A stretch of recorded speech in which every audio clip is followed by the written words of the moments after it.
بسم اللہ الرحمن الرحیم۔ حضور صلی اللہ علیہ وسلم ہر بیوی کے پاس ایک دن رہتے، باقی ازواج مطہرات البتہ باری والی زوجہ کے پاس اکٹھی ہو جاتی۔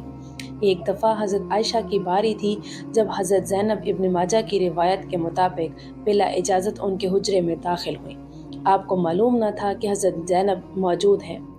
اندھیرے میں آپ نے ان کی طرف ہاتھ بڑھایا تھا کہ حضرت عائشہ بولیں، یہ زینب ہے۔ آپ نے ہاتھ کھینچ لیا۔ اس پر ان دونوں میں تکرار ہونے لگی اور ان کی آوازیں بلند ہو گئیں۔ ادھر نماز کھڑی ہونے لگی تو حضرت ابوبکر نے آپ کو بلا لیا۔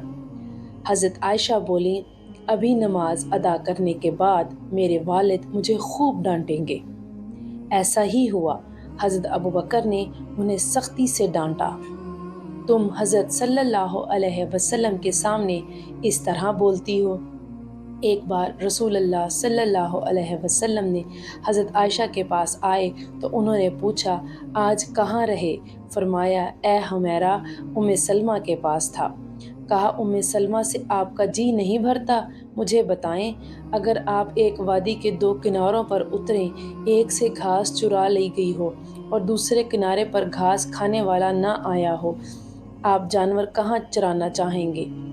فرمایا، وہ جس کا سبزہ چکھا نہ گیا ہو۔ میں آپ کی دوسری عورتوں کی طرح نہیں، میرے علاوہ ہر عورت دوسرے مرد کے پاس رہی ہے۔ حضور صلی اللہ علیہ وسلم مسکرا دیے۔ شاہ روم نے رسول اللہ صلی اللہ علیہ وسلم کو ایک باندی ہدیہ کی۔ حضرت عائشہ کہتی ہیں کہ وہ حاملہ ہوئی تو مجھے پریشانی لگ گئی۔ ابراہیم کی ولادت ہوئی لیکن ماریا کو دودھ نہ آتا تھا۔ آپ نے بچے کے لیے دودھ دینے والی بھیڑ خریدی جس کا دودھ پی کر وہ موٹا اور سرخ و سفید ہو گیا۔ ایک دن آپ ابراہیم کو اپنی گردن پر اٹھا کر لائے اور پوچھا، عائشہ، بچے کی مجھ سے مشابہت کے بارے میں کیا خیال ہے؟ میں نے سوتاپے کی وجہ سے کہا، مجھے تو آپ سے کوئی مشابہت نظر نہیں آتی۔ فرمایا، بچے کی صحت کے بارے میں کیا کہتی ہو؟ میں نے کہا، جو بھیڑوں کا دودھ پیتا ہو وہ ایسے ہی ہو جاتا ہے۔ حضرت عائشہ فرماتی ہیں، میں ان عورتوں سے چڑھتی تھی جو اپنا آپ رسول اللہ صلی اللہ علیہ وسلم کو خبا کر دیتی تھی۔ میں کہتی تھی، بھلا کوئی عورت اپنے تئیں ہبہ کر سکتی ہے؟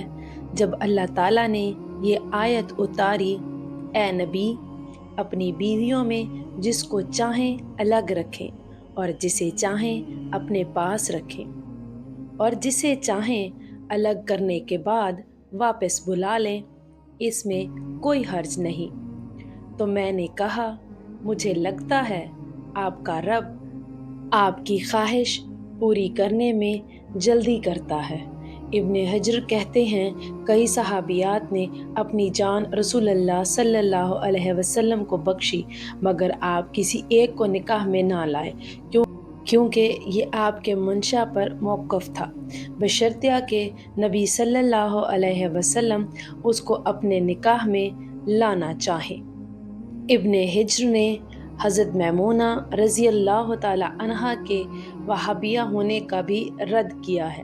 ام المومنین حضرت سودا بنت زمعہ نے اپنی باری کا دن حضرت عائشہ کو دے دیا تھا، چنانچہ حضور صلی اللہ علیہ وسلم حضرت عائشہ کے ہاں 2 دن قیام فرماتے۔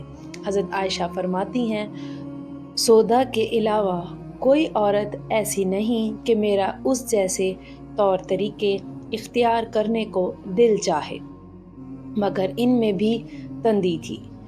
ایک بار حضرت صفیہ بنت حیہ اور حضرت عائشہ میں جھگڑا ہوا۔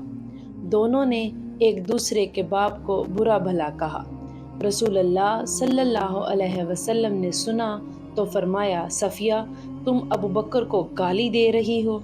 حضرت عمر فرماتے ہیں، نبی صلی اللہ علیہ وسلم کی ازواج آپس کے رشک و رکابت کی وجہ سے آپ سے روٹھ گئیں تو میں نے ان سے کہا، نبی صلی اللہ علیہ وسلم تمہیں طلاق دیں تو بڑی امید ہے کہ ان کا رب انہیں بدلے میں تم سے بہتر بیویاں دے دے۔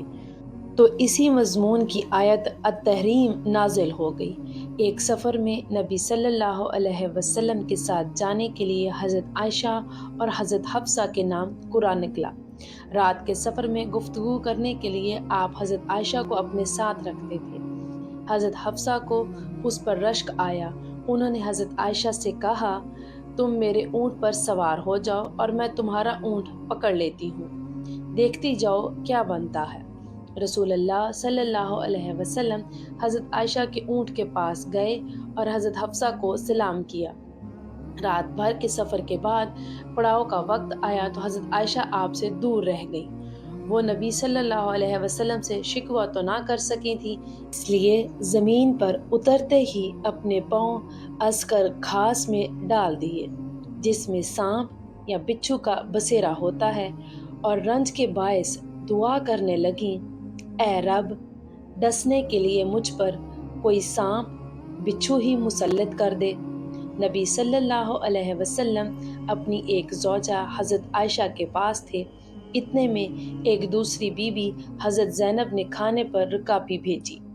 حضرت عائشہ نے جس کے ہاں نبی صلی اللہ علیہ وسلم تھے، لانے والے خادم کے ہاتھ پر ایک ضرب لگائی تو رکابی گر کر ٹوٹ گئی۔ آپ نے رکابی کے ٹکڑے اور گرا ہوا کھانا اکٹھا کیا اور فرمایا، تمہاری اماں ام المومنین کو رشک آ گیا تھا۔ خادم کو روک کر آپ نے گھر سے نئی رکابی دے کر رخصت کیا۔ حضرت عائشہ صدیقہ رضی اللہ تعالی عنہا فرماتی ہیں کہ ایک رات سوتے وقت میرا جسم آپ صلی اللہ علیہ وسلم کے جسم سے مل گیا۔ آپ صلی اللہ علیہ وسلم نے فرمایا، عائشہ، کیا تم مجھے اس رات رب کی عبادت کی اجازت دیتی ہو؟ میں نے کہا، واللہ مجھے آپ کا قرب پسند ہے، تاہم میں آپ کی خواہش کو ترجیح دیتی ہوں۔ پھر آپ صلی اللہ علیہ وسلم نے قیام کیا اور رو رو کر قرآن پاک کی تلاوت کی، حتیٰ کہ آپ کے کندھے مبارک بھیگ گئے۔ پھر آپ صلی اللہ علیہ وسلم بیٹھ کر تلاوت کرتے رہے، حتیٰ کہ آپ کے پہلو آنسوؤں سے تر ہو گئے۔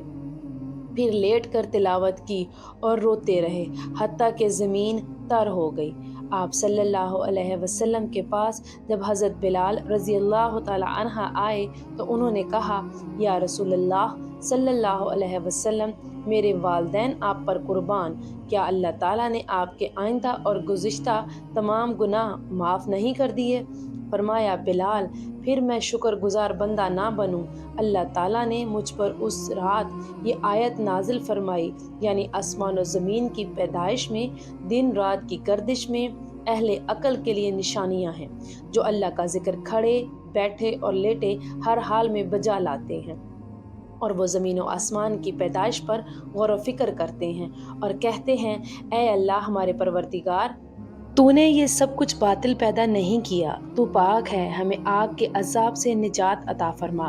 اللہ پاک ہمیں دین کی سمجھ نصیب فرمائے اور ہمارا خاتمہ ایمان پر فرمائے، آمین۔ ناظرین، کامنٹ باکس میں ایک بار صلی اللہ علیہ وسلم ضرور ٹائپ کریں۔ جزاک اللہ خیر۔